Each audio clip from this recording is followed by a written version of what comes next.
nanay. Ito, matagal na namin mga kaibigan to. Opo. Ano po pangalan mo, Nay? Si Naiday Alejandro. Matagal na kaibigan, pero tinanong yung pangalan, ano? Siyempre, for interview. Ilan taon na po kayo? 68 na po ako. 68. Ang asawa siya ni 626. Yes. 26 ba? 27? 26.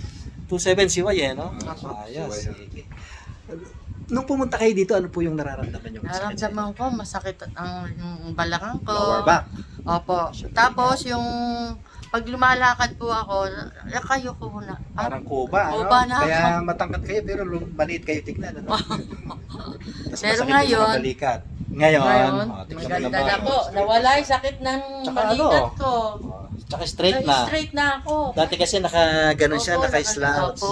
Ngayon, Ano hindi po, na. maganda po ang Pati pakiramdam ko. paghinga, no? Opo. Pati Ayos. pati. Yung sakit sa balakang, wala na rin. Wala po. Wala Salamat na sa po. Diyos. Salamat po sa That's it. Diyos. Salamat sa Diyos. Salamat po sa Diyos.